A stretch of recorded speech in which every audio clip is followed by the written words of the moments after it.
অনেকেরই এই তালের বড়া ভাজার পর শক্ত হয়ে যায়, কিন্তু এই পদ্ধতিতে বানালে সারাদিন ধরে প্রতিটা বড়া থাকবে নরম তুলতুলে। প্রায় প্রত্যেকের বাড়িতে এই তালের সিজনে তালের বড়াটা কিন্তু বেশিরভাগ হয়ে থাকে।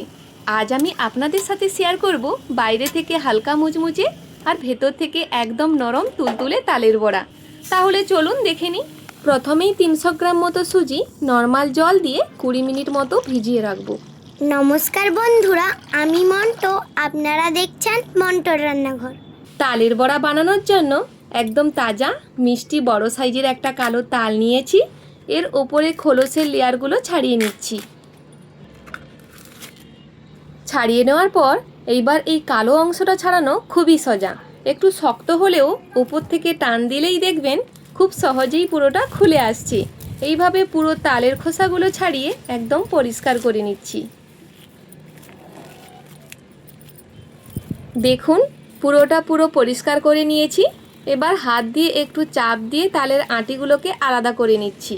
তারপর ওপর দিয়ে সামান্য একটু জল ছিটিয়ে নিচ্ছি। এতে আঁটিগুলো বেশ নরম হয়ে যাবে আর তালের রস বের করতে সুবিধা হবে।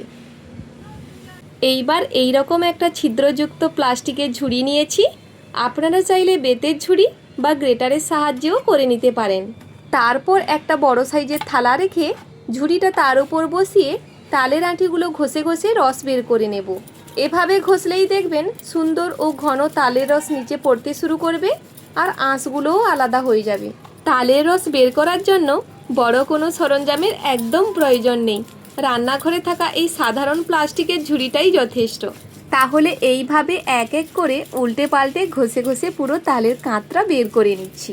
প্রত্যেকটির ভিডিওর পেছনে অনেক পরিশ্রম লুকিয়ে থাকে।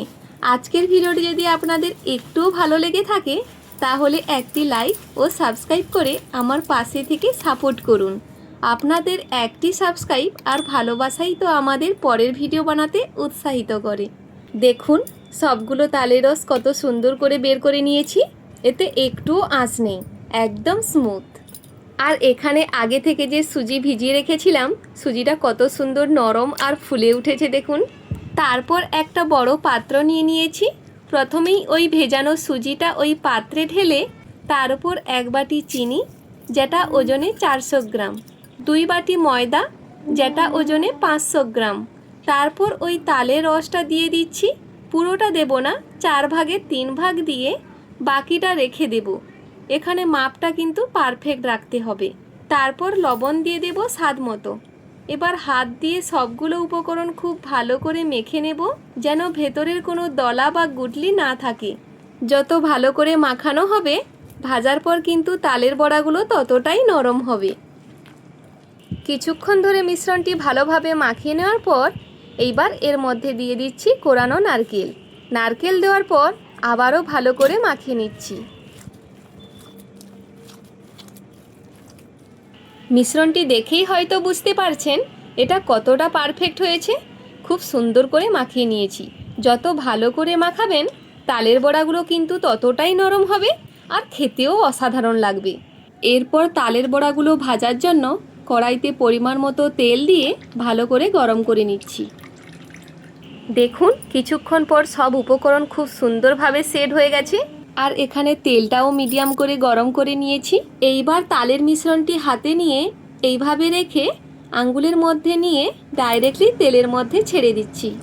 বড়াগুলো ছাড়ার সময় কিন্তু গ্যাসের আঁচটা একদম কমিয়ে রাখতে হবে, তা না হলে ওপরটা লাল হয়ে যাবে আর ভেতরের অংশটা কাঁচা থেকে যাবে। এই প্রসেসে কিন্তু আমি প্রত্যেকটা বড়া ছেড়ে দেব, তাহলে তালের বড়াগুলো গোল গোল হবে আর দেখতেও ভালো লাগবে। দেখুন তালের বড়াগুলো কত সুন্দরভাবে ফুলে উঠেছে। এরপর যতক্ষণ না লালচে কালার আসছে ততক্ষণ মিডিয়াম ফ্লেমে উল্টে পাল্টে ভেজে নিচ্ছি। বেশ লাল লাল করে ভেজে নিয়েছি। এইবার তুলে একটি পাত্রে রেখে দিচ্ছি।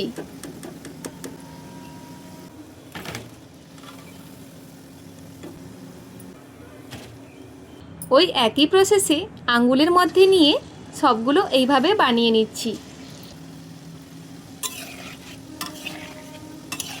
এই প্রসেসে বানালে প্রত্যেকটা তালের বড়া কিন্তু ফুলে উঠবে। প্রত্যেকটা তালের বড়া কত সুন্দর গোল হয়েছে আর দেখতেও ভারী সুন্দর লাগছে দেখুন। প্রিয়জনদের সামনে পরিবেশন করলে সবাই কিন্তু চেটেপুটে খাবে। সামান্য সুজি আর ময়দা দিয়ে বানালে এটা কতটা সফট হয় দেখে নিন। ওপরটা বেশ মুচমুচে আর ভেতরটা কিন্তু ততটাই তুলতুলে নরম।